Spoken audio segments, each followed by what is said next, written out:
bonjour à toutes et à tous. On est ravis de vous retrouver aujourd'hui. Alors, très impressionnés par les lumières qui nous aveuglent, mais très heureux d'être avec vous ce matin. Bienvenue donc à Sarah El Haïry, qui est, comme chacun le sait, ancienne députée, ancienne ministre, haute commissaire à l'enfance aujourd'hui, et également élue locale, ça nous importe tous beaucoup ici, et également maman d'une petite fille, d'une petite Jeanne. Et on accueille également Ludovic Gicquel, qui vient d'être présenté comme professeur des universités, praticien hospitalier, chef du pôle universitaire de psychiatrie de l'enfant et de l'adolescent du pôle du centre hospitalier Laborie. Ça a été dit, je le redis, parce qu'effectivement, on est très heureux d'avoir, pour débattre avec nous, un pédopsychiatre. Et à Poitiers. Et vous êtes également père de 3 enfants, ce qui, j'imagine, nourrit votre pratique et vos réflexions. Alors on est là ce matin pour parler de jeunesse avec la thématique « Comment prendre soin de notre jeunesse ?» C'est une question volontairement large, mais qui va nous permettre d'aborder un certain nombre de sujets de fond et de sujets précis, un peu techniques parfois.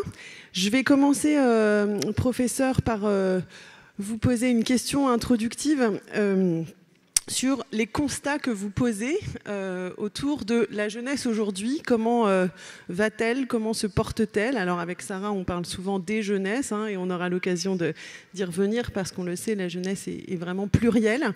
En préparant ces interventions, vous m'avez dit, en substance, 80% des jeunes, on peut dire, ils vont bien. Il y a 20% des jeunes qui vont moins bien.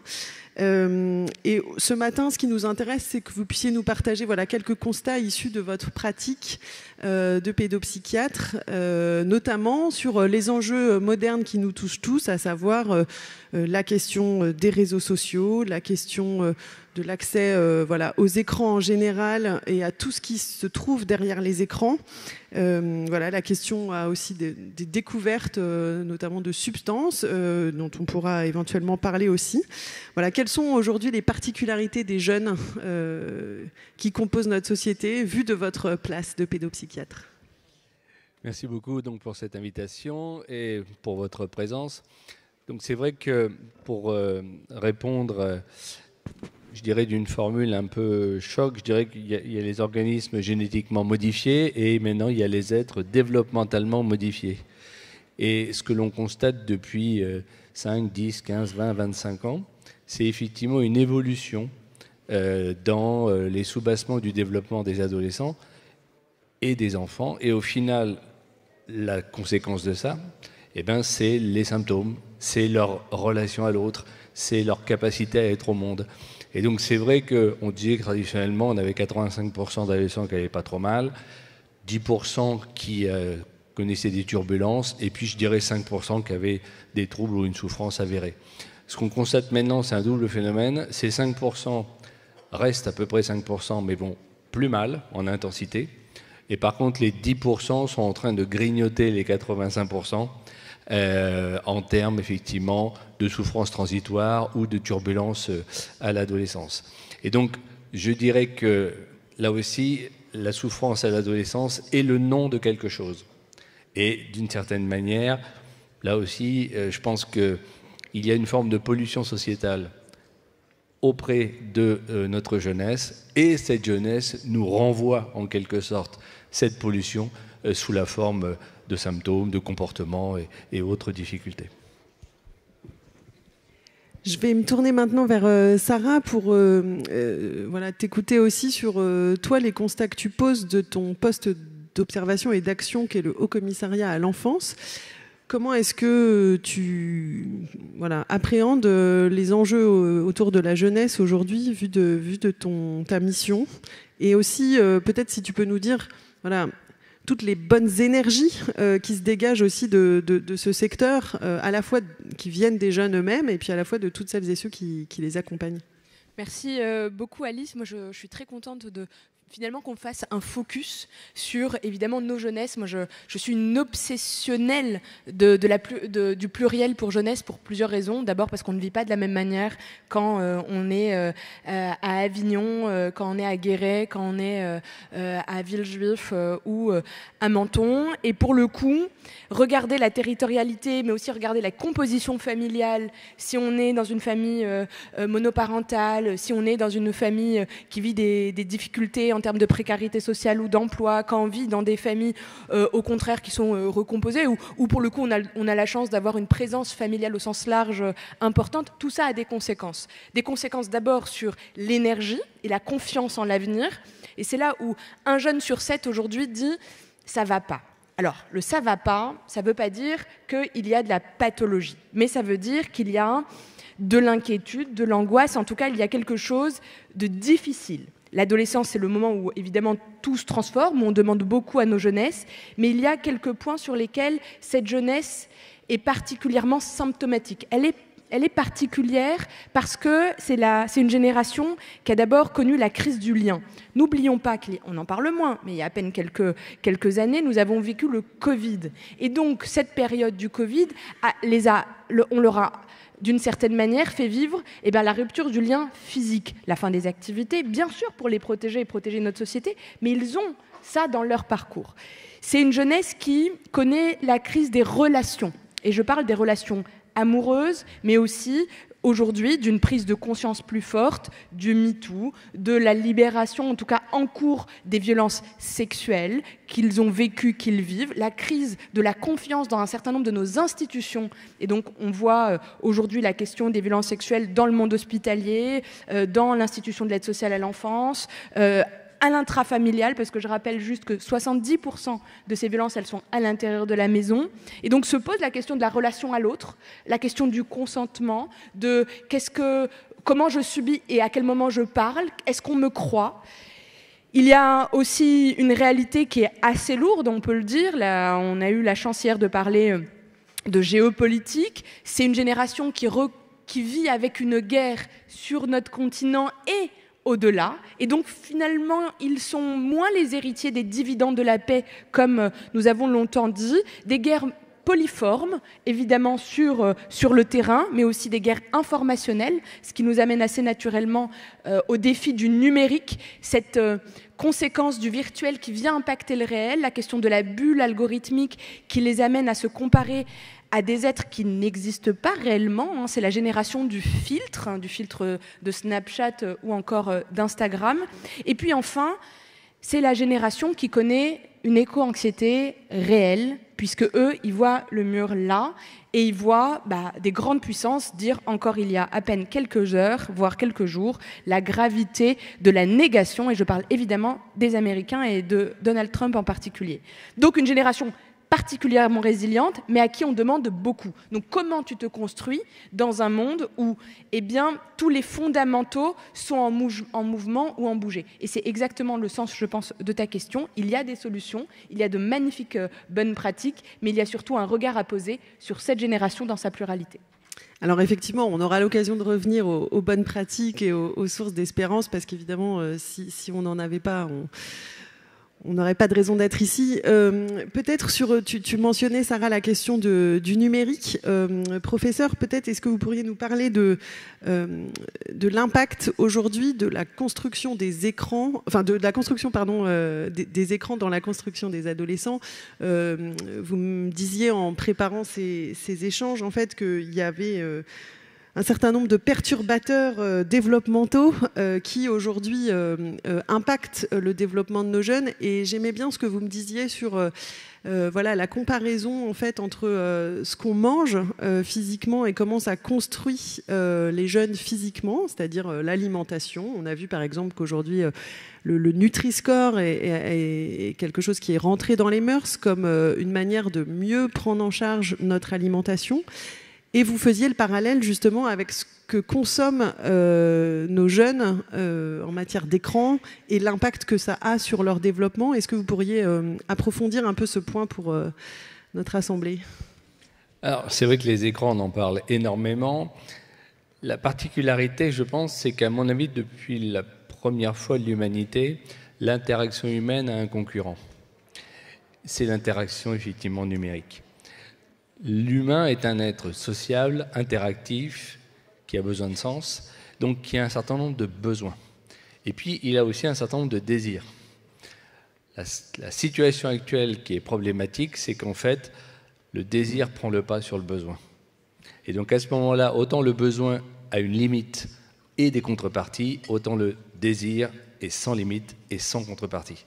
Et donc, à un moment donné, ramener à la relation humaine, ça veut dire qu'effectivement, le numérique, il est toujours disponible, il n'est pas contrariant, il est plutôt valorisant, et c'est quelque chose qui vous renvoie donc quelque chose de positif. Donc ça veut dire que, encore une fois, quand on parle d'être en construction, n'oublions pas que ce sont cette période du 0,18-0,25 ans où l'individu est en train de s'équiper de tout un tas de fonctions et de fonctionnalités pour faire face à la vie.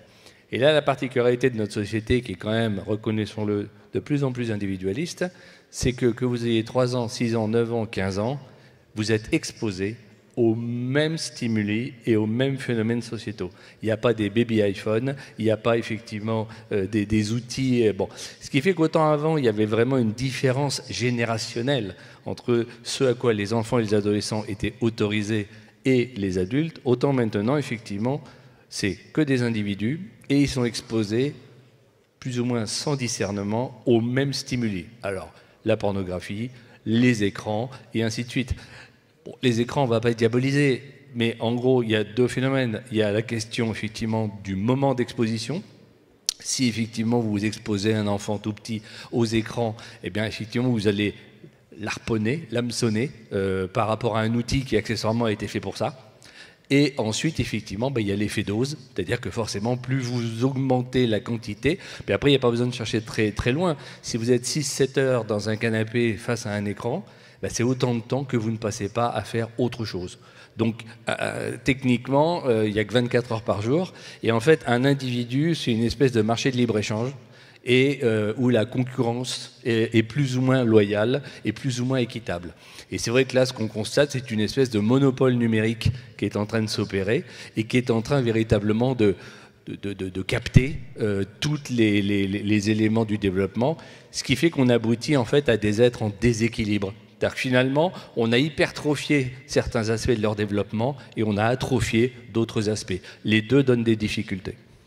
Et d'ailleurs, avant de repasser la parole à Sarah, vous me disiez de façon assez directe que, ça, c'est pas un scoop, on le sait, nous sommes tous des parts de marché, mais nos enfants sont des parts de marché. Et dit comme ça, il y a quelque chose d'un peu vertigineux, à savoir un certain nombre de multinationales sont là pour, comme vous le disiez, hameçonner nos enfants dans tout un tas de domaines. Et ça, voilà, si vous pouvez nous en redire un petit mot sur cette notion, entre guillemets, de comment finalement on monétise nos enfants qui sont des êtres humains. En fait, on est parti des besoins fondamentaux de l'humain pour les amplifier en objets de désir. Vous savez, c'est comme les exhausteurs de goût.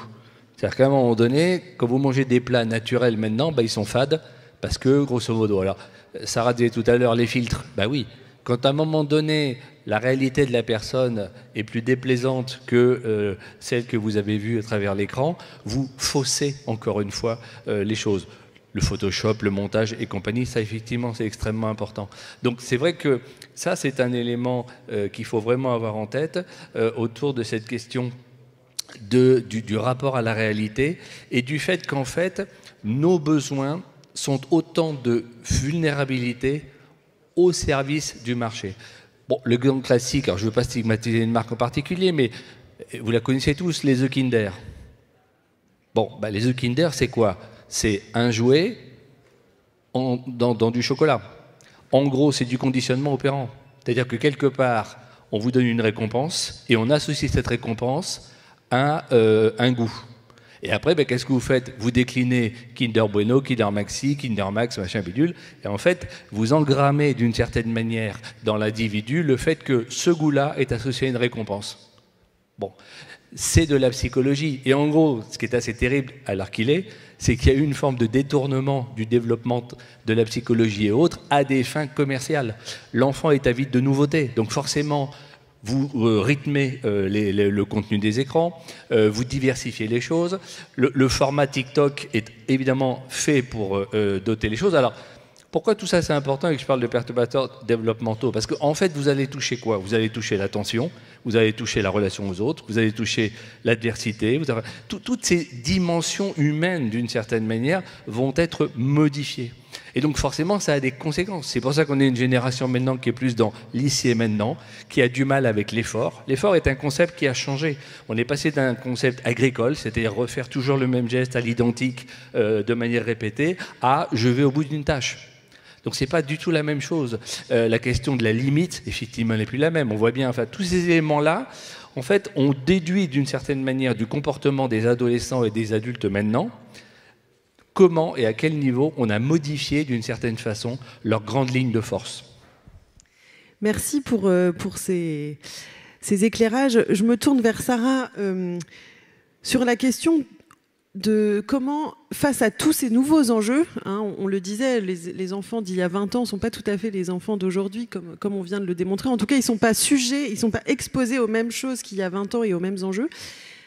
Moi, j'ai quand même l'impression, et je voudrais t'entendre sur le sujet, que la classe politique dans son ensemble, et on a un certain nombre notamment de parlementaires ici présents, s'empare davantage de ces sujets, que la société dans son ensemble s'empare davantage de ces sujets. 2025 a été, chacun le sait, déclarée année sur la santé mentale comme grande cause nationale par Michel Barnier dans un premier temps, repris par François Bayrou dans un second temps. Donc on a le sentiment que, et c'est heureux d'une certaine façon, on n'a jamais autant parlé de santé mentale et des enjeux qui pour un certain nombre d'entre eux étaient tabous avant. Et puis je voudrais citer très rapidement, voilà, il y a eu des missions parlementaires sur la question de la lutte contre la pornographie, la violence dans les milieux culturels, les manquements des politiques publiques sur la protection de l'enfance, la Civise, la SIAZ, qui sont des commissions qui ont planché sur les questions de violences faites aux enfants. Donc finalement, la société s'empare davantage de ces sujets, essaie de mieux comprendre en fait qu'est-ce qui se joue autour de la formation des enfants, la construction des enfants et la construction des jeunes. Est-ce que pour toi c'est un signe d'espérance? Est-ce qu'on va assez loin? Est-ce qu'on peut aller plus loin? Quels sont un peu l'aujourd'hui et le demain dans le mieux prendre soin de nos enfants, vu de ta place de fabricant de politique publique, j'ai envie de dire? Il y a un défi qui est énorme, mais qui est aujourd'hui très alimenté par les travaux parlementaires et par les travaux d'expertise. Il y a un rapport, moi, qui m'a percuté, c'est le rapport du professeur Benyamina et docteur Mouton, parce que le titre est assez fort, c'est « À la recherche du temps perdu ». À la recherche du temps perdu. Et en fait, ce temps, c'est le temps du virtuel, le temps des écrans. Là où on a un défi, et peut-être le défi plus fort de notre société aujourd'hui, c'est la reconquête du lien. Donc la reconquête des interactions. Maintenant, faut pas être aveugle ou naïf. Ces liens, ils sont maintenant hybridés. Donc on ne va pas faire sans le numérique. La question qui se pose, c'est quel âge, quelle exposition, quel contenu. Et donc, quel usage? Avant 3 ans, pas d'écran. Ça, pour le coup, c'est très clair, c'est dit, on sait et on connaît les conséquences pour les enfants. Mais dans les faits, si je peux me permettre, moi j'en vois beaucoup avant 3 ans qui sont devant des écrans. Mais c'est extrêmement dur parce que, entre autres, l'information n'est pas totalement encore partagée, parce qu'il y a une pression de notre société où on supporte de moins en moins la présence des écrans et donc on fait la présence des enfants. La présence des enfants et donc on met une pression plus forte sur les parents, quitte à devoir exposer les enfants à des écrans contre un peu la volonté, mais disons pour gagner la paix et d'une certaine manière voir les anesthésier. Enfin, c'est ça la réalité. Et donc c'est comment chacun reprend sa part. Mais si je reviens sur la question de l'isolement et de l'arrivée pour le coup du numérique et de ses défis. Aujourd'hui le numérique c'est plein de dangers, c'est vrai. Franchement des dangers assez graves. On sait aujourd'hui que l'exposition précoce à la pornographie, 9 ans, 11 ans en moyenne. Et donc la victoire, pour le coup, de ces dernières politiques publiques, qui est le contrôle d'identité et donc 18 ans pour accéder, même si on connaît les limites et le bras de fer judiciaire que nous avons dû avoir, grâce à l'avancée, pour le coup, des parlementaires, c'est une protection. Parce que ça vient transformer, biaiser la construction du jeune vis-à-vis, en réalité, de son alter ego, quand on parle de sexualité et de relations affectives, renforcées par l'éducation nationale, la réforme du projet, entre autres, à l'école. Mais il n'y a pas que ça. Bon, je veux bien qu'on parle beaucoup des défis et des dangers. Le harcèlement, le cyberharcèlement, Erwan en est pour le coup aussi un expert. Mais ce qui se passe dans le monde virtuel aujourd'hui impacte de manière plus forte, plus vive le monde réel. Mais en tant que parents, on n'est pas habitué à leur demander comment ça va dans leur monde virtuel. En fait, on leur demande quand ils rentrent de l'école, alors quand ils sont tout petits, c'est qu'est-ce que tu as mangé à la cantine ? C'est déjà ça, c'est la première des questions. Qu'est-ce que tu as appris ? Est-ce que ça se passe bien ? Est-ce que tu t'es fait des nouveaux copains ? Mais à aucun moment on leur demande, mais alors ça va comment sur Rockblog ? Comment ça va sur tes réseaux sociaux, dans tes interactions virtuelles ? Alors par peur parfois d'aller dans une part d'intimité, mais qui n'est pas plus intime que ça, par manque d'habitude peut-être, on n'a pas posé, on n'a pas accompagné aussi la parentalité en termes de nouvelles, quasiment de nouveaux contrats, de dire je t'autorise à aller sur un certain nombre d'outils à condition qu'il y ait un contrôle, un accord sur la durée, le fait de pouvoir m'alerter. C'est tout ça qui se pose. Mais à l'inverse, et c'est là où il y a énormément d'espérance, c'est qu'on voit se développer aujourd'hui, au-delà de la prise de conscience, une transformation de ces liens. Je vais donner un exemple très clair. On peut être dans une insatisfaction perpétuelle vis-à-vis de la consommation. Parce qu'on peut acheter, on est la génération d'Amazon, avant 13h vous êtes livré, donc c'est très immédiat. On les fait culpabiliser quand ils achètent sur des grandes plateformes chinoises, mais en même temps, ils n'ont pas les moyens d'acheter par ailleurs dans les réseaux plus classiques et plus traditionnels. Et donc, il y a cette contradiction auquel ils sont confrontés. Mais on voit se développer aussi l'arrivée, vous savez, de ces nouveaux outils, de ces nouvelles applications, comme Vinted, comme la location parfois d'outils entre voisins. Et donc, une génération qui réinvente le lien de proximité via une plateforme numérique. Et donc, un alignement entre la volonté de répondre à son désir et en même temps d'utiliser les outils qui existent. Mais il y a toujours un petit mais, et c'est là où c'est le défi peut-être de notre époque. Comment on éduque ? Comment on gagne le rapport de force vis-à-vis aussi des grandes plateformes qui utilisent la data et dont le modèle économique lui-même est c'est le commerce de l'attention et du coup du fait de les capter, et comment finalement on protège ceux qui ont vocation à être protégés, et comment on fait que quand ils seront en âge d'avoir été éduqués, d'avoir compris comment ça fonctionne, eh bien ils tireront le meilleur des opportunités du numérique, et que ça sera la génération qui n'aura pas peur de l'IA, parce qu'elle saura comment elle fonctionne et comment elle transformera ses emplois, qui n'aura pas peur d'apprendre à étudier avec également ces nouveaux outils et l'ouverture qu'ils apportent. Et donc finalement, comment on dompte, et comment on domptant le numérique, on en fait un accélérateur de liens, un peu comme, et je m'en arrête là, et un peu comme ce qu'ont réussi à faire la génération de la pop culture.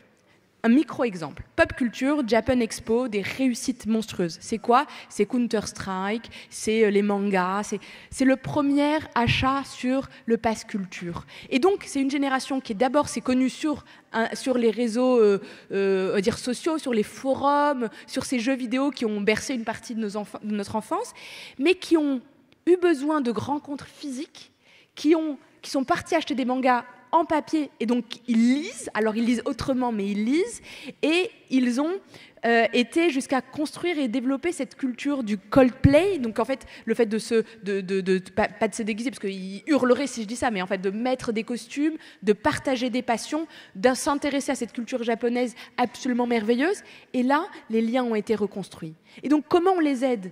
Non pas en leur disant simplement « eh bien nous condamnons, c'est pas bien, attention, il y a plein de dangers », mais au contraire, aller chercher les bons chemins, et finalement ce qui a permis de faire de la prospérité, de porter des modèles de culture et d'accès à l'information, voire de l'entrepreneuriat, et en leur disant eh ben, on ne va pas vous lâcher la main avant que vous soyez en capacité de.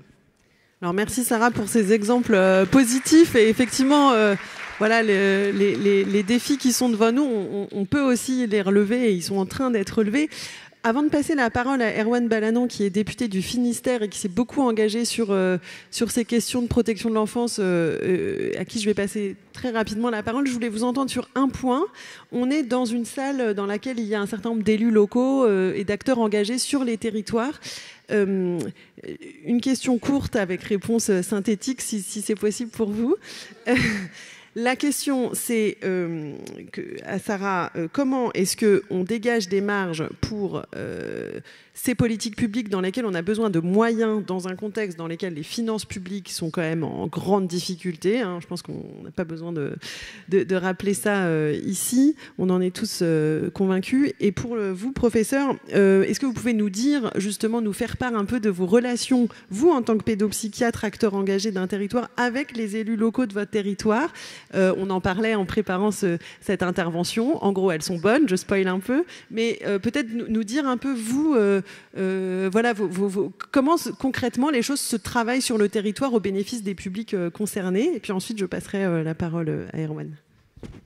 Alors juste peut-être rebondir sur ce qui a été dit, sur l'idée de lutter un peu à armes égales.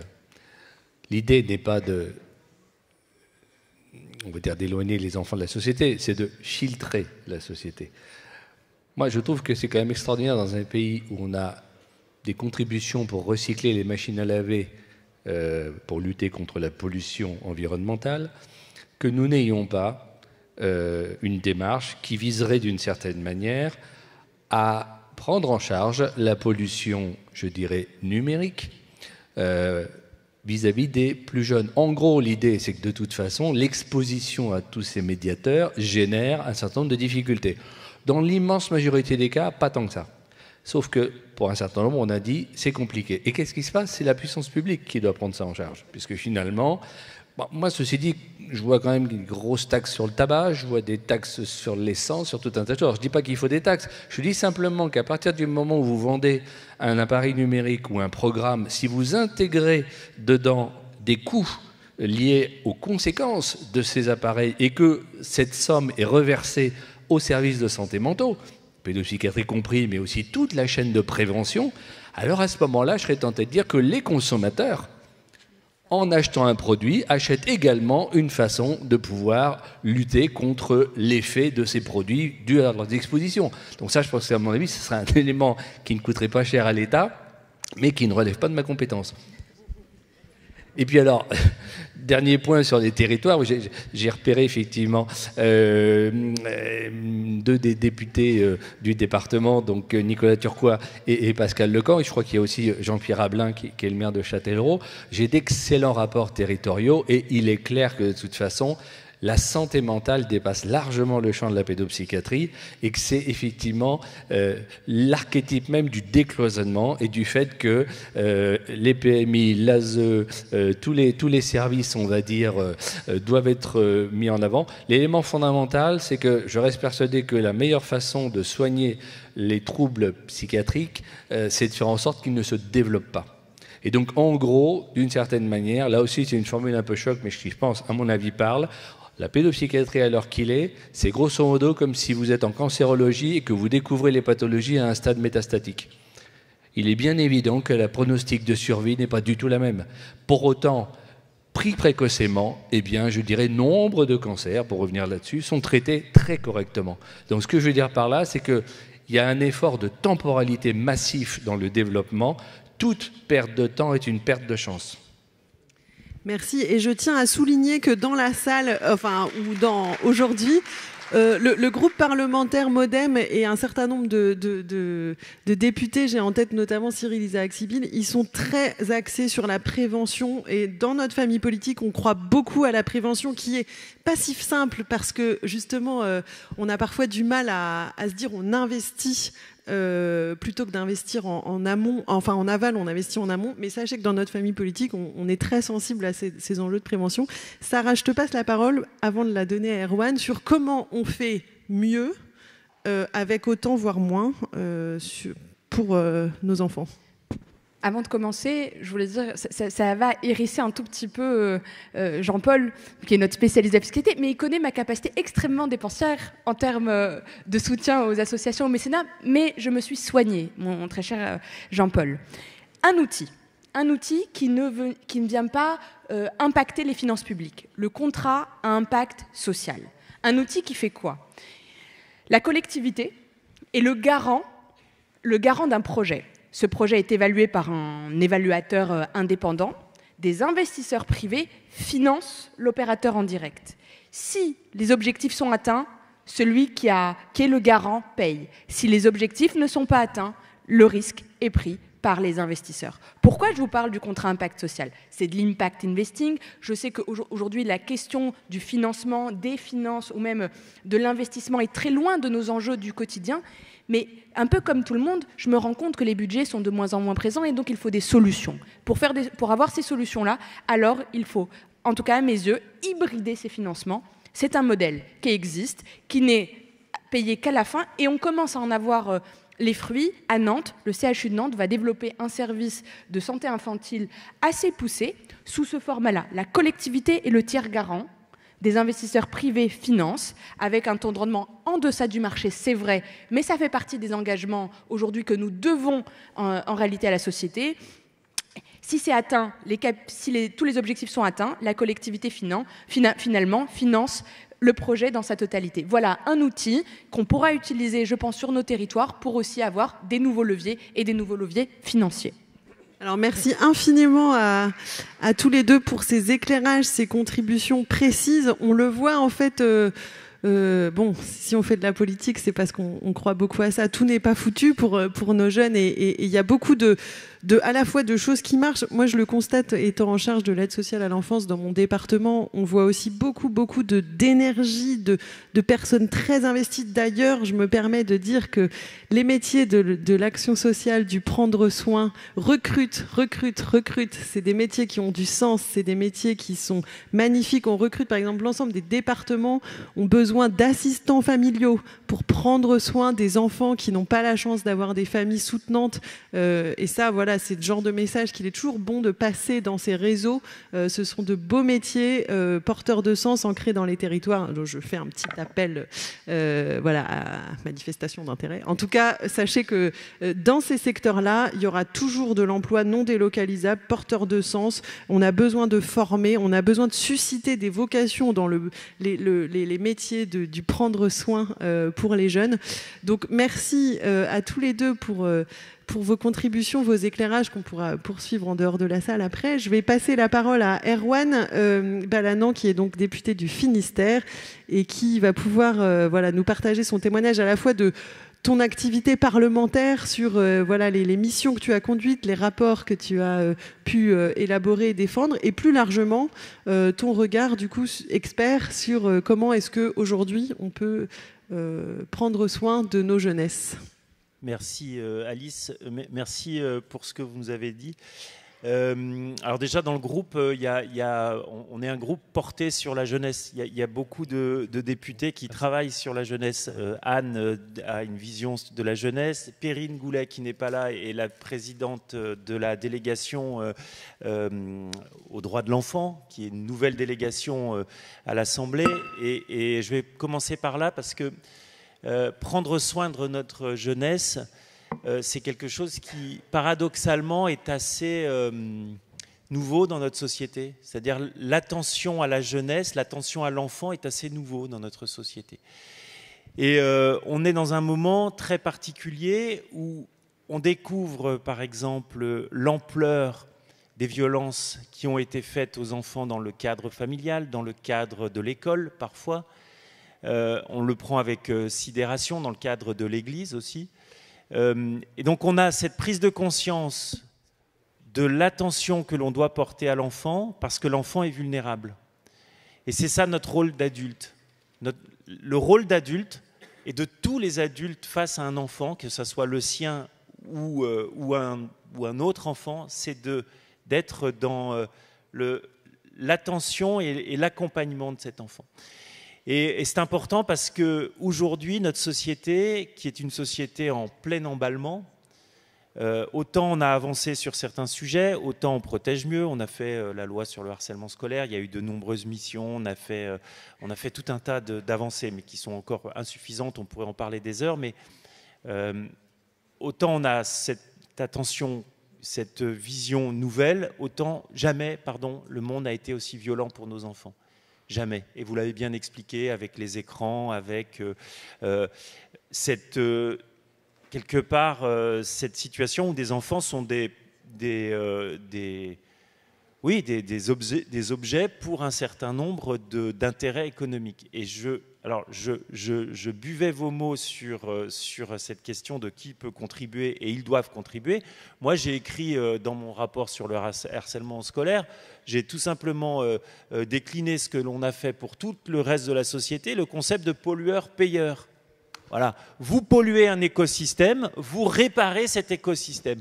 Et à un moment donné, on ne pourra pas s'en sortir sans ça. Et aujourd'hui, on sort de la commission TikTok, qui a été un travail remarquable qui a été fait, qui a montré que cette plateforme, en réalité, n'a que faire de nos enfants. Elle a juste envie de faire du business, de créer des algorithmes qui les piègent dans des situations incroyablement difficiles pour les enfants. C'est-à-dire que, ça a été démontré dans le rapport, c'est d'une habileté sans nom pour capter les enfants, pour les garder, et puis pour peut-être, je le dis, les détruire en fait. Donc voilà, on a des enjeux importants. Moi, j'ai une réflexion sur des mots que l'on a sur l'enfance et sur notre structuration de la société. Aujourd'hui, on devient majeur à 18 ans. Ça veut dire qu'on est mineur avant. Et moi, ça me pose un problème. Voilà, ça me pose un problème sémantique. Parce que dans notre société, depuis très longtemps, l'enfant est mineur. Alors oui, il n'a pas les mêmes capacités enfin, il a besoin d'apprendre et il a besoin justement de l'attention que l'on doit les adultes. Mais le mot me gêne et j'aimerais qu'on ait une réflexion sur ce mot-là. Donc voilà ce que je voulais dire. Je suis très, très honoré de témoigner avec vous et je rappelle que notre groupe a apporté beaucoup de choses. J'ai oublié Maude Petit sur les violences éducatives, enfin tout le monde. Et à chaque fois, on a une vision et un prisme jeunesse dans ce groupe. Et moi, j'en suis très fier. Parce que notre jeunesse, évidemment, aujourd'hui, c'est l'avenir de demain. Ça semble un peu bêta de le dire, mais c'est une réalité. Et si on n'a pas des politiques qui accompagnent cette jeunesse, déjà, les parents ou les futurs parents n'auront pas envie de faire d'enfants. Et ça revient à la question qu'on a posée tout à l'heure. Et si on n'a pas envie de faire d'enfants, on aura une société qui va tout simplement s'éteindre tout doucement. Et je ne crois pas qu'on ait envie de ça. Donc continuons le travail et continuons la mobilisation autour de nos jeunes. Merci beaucoup Erwan pour ton témoignage. Et voilà, nous arrivons déjà au terme de nos échanges sur ce sujet. Je vais demander à chacun de nos deux intervenants un mot de conclusion. Voilà, qu'est-ce que vous auriez envie de dire ? Et peut-être, parmi les questions que je n'avais pas posées sous forme peut-être de conclusion, mais voilà, quelles recommandations vous auriez à formuler aux adultes que nous sommes sur comment est-ce qu'on porte une attention particulière aux jeunes d'aujourd'hui pour les aider à mieux être les adultes de demain ? Effectivement, comme ça a été dit, les jeunes d'aujourd'hui sont les travailleurs de demain, c'est notre avenir. Ça veut dire aussi quelque part que chaque adulte doit concevoir son avenir comme le dépassant et ne se résumant pas uniquement à lui et à la satisfaction de ses besoins et de ses désirs. Et l'élément, à mon avis, central, c'est 1, il faut être optimiste. 2, il faut effectivement considérer que la crise, certes, a des inconvénients, mais c'est aussi des moments de remaniement très intéressants. Encore une fois, c'est vrai qu'on veut souvent que tout change sans que rien ne bouge. Donc c'est vrai que d'une certaine manière, c'est des fois l'opportunité quand on n'a pas le choix, d'une certaine manière, de devoir bouger.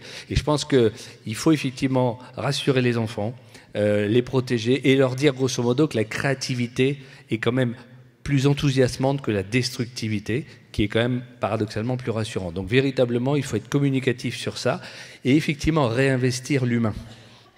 Merci professeur. Sarah, ta conclusion ? Peut-être un objet pour une conclusion.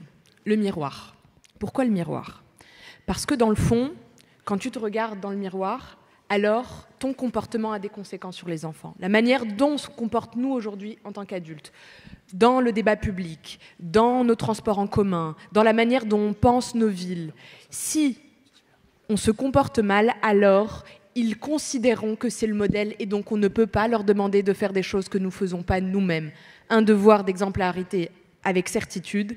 Et puis enfin, peut-être, si j'illustre de deux manières, avoir conscience que ce grand sujet de la démographie, cette grande question de pourquoi on fait moins d'enfants, c'est pas l'envie qui manque. L'envie, elle est là, elle existe, elle est assez élevée. C'est la capacité de le faire au quotidien. Pourquoi ? Il y a des freins. Ces freins, il faut les lever les uns après les autres. C'est la réalité aujourd'hui de la place de la parentalité dans l'entreprise. C'est le fait de voir que oui, les enfants sont des proies pour des prédateurs. Le mot est fort, mais c'est vrai, qu'ils soient pédocriminels ou qu'ils soient pour certains commerciaux. C'est parce qu'on a peur de cet avenir et donc on se dit, est-ce que finalement, je vais pouvoir accompagner mon enfant face aux défis ? la peur du déclassement. Et en fait, ces peurs-là, on peut y répondre. Et pour y répondre, eh bien, on sait qu'il y a une inégalité, c'est l'inégalité de destin, celle des déterminismes sociaux. On ne vit pas de la même manière en fonction de la présence ou pas de nos parents, de la capacité qu'ils ont à nous aider pour déblayer le chemin. Et nous avons, je pense, la responsabilité en tant que famille humaniste de penser à tous les enfants, quelle que soit la présence ou pas d'ailleurs de leurs parents. Et donc en accompagnant les parents, on protège les enfants. Merci beaucoup Sarah. Alors voilà, on arrive au terme de notre échange. Prenons soin de nos jeunes, on le leur doit, ils le valent bien et c'est un impératif pour nous tous. Merci à toutes et tous et à bientôt.